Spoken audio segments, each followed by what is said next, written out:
Welcome to Your Daily Writing Habit, episode number 638. If you're writing a book or thinking about it, or maybe you've started writing a book but you're having some trouble getting it done, or perhaps you're at the stage where you need help reaching more readers to let them know about your book, you are in the right place. Good morning, everyone. Happy Sunday. I'm your host, Christine Whitmarsh. If you're looking for me online, look for Christine Inc., like that stuff we write with. Each day, I'm sharing with you the writing habits I've learned over my 19 years as a ghostwriter, book coach, and author.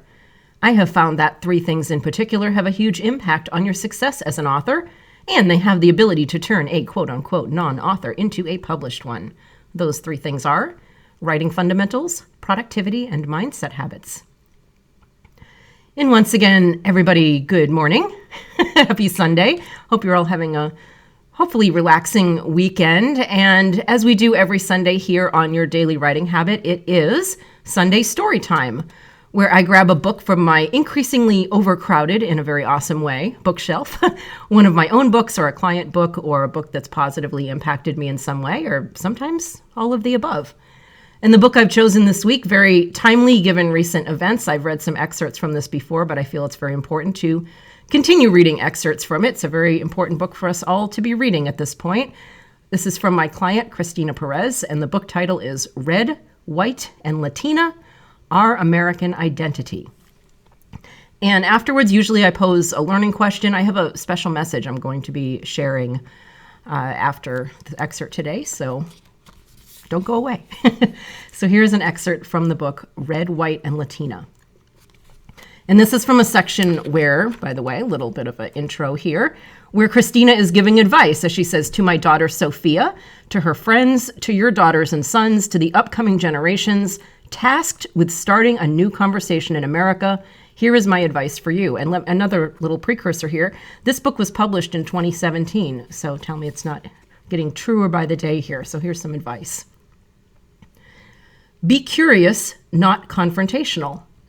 When you reject the need to prove yourself or be quote-unquote right and replace it with simple curiosity, you'll be surprised at what you can learn from someone else. Remember the man who stood outside the Republican National Convention in 2016 and promised to listen, even when he disagreed to the core of his being with some of the things he was listening to. He took a deep breath, opened his ears, and chose to learn from others rather than confront them with why they were, quote-unquote, wrong. Next piece of advice. Redefine social activism. Remember the roots of positive, empowering change in America. Think of the greatest activists in history. Be aware of how they began by starting a peaceful conversation with the other side and then took it from there. The great nonviolent activists didn't burn down businesses, raise their fists in violence, or attack people. They saw a cancer eating away at society. They stood up and said, "This is wrong." They protested peacefully to make their views heard, and they used their voices and words to communicate a solution. And finally, talk to people who disagree with you. Don't be afraid of the people who seem to have unchangeable mindsets. Behind what may seem like an entrenched, stubborn, misinformed opinion is usually a human being too afraid to change their mind about what they quote-unquote know to be true. The idea of changing your story can be a scary one. Start there with that understanding. Show compassion and curiosity and listen even if you disagree.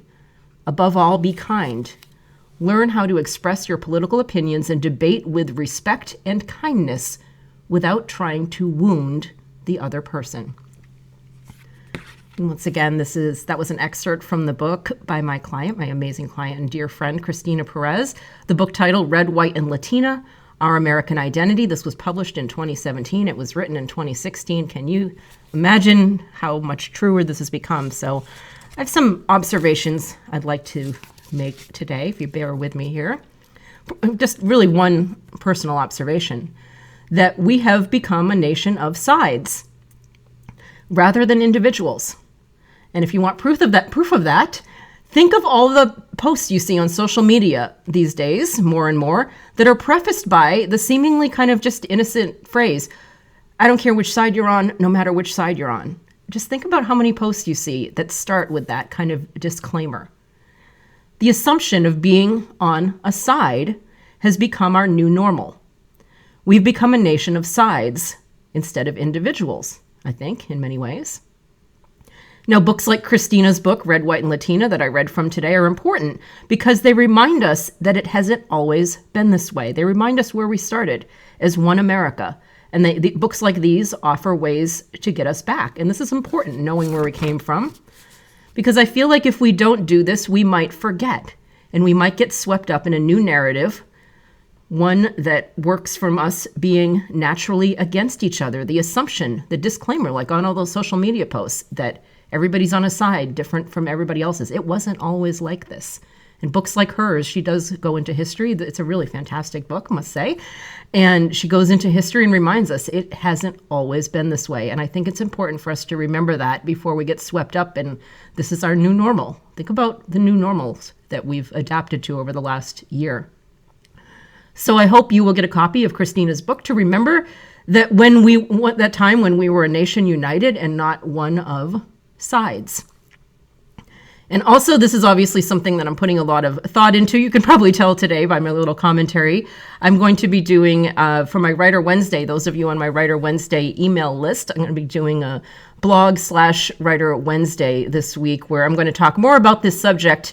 And specifically, I'm going to be writing about it in a way that is relevant to us as authors. So I will put a link to sign up for my Writer Wednesday emails. If you're not already getting those, I'll put a link in the show notes, as well as a link, of course, to Christina's amazing book, Red, White, and Latina. Also in the show notes every day, I put a link to my Inc. Authors group on Facebook. That's a great place to connect with me, say hello to your fellow listeners, your fellow authors. You can get motivation, accountability, book writing, publishing resources, all sorts of things. So all these links, make sure you just make it a habit to check the show notes every day. I try to pack it full of value for you. And as always, thank you for joining me here on Your Daily Writing Habit, where I am helping you write and finish writing an awesome book. Until tomorrow, happy writing.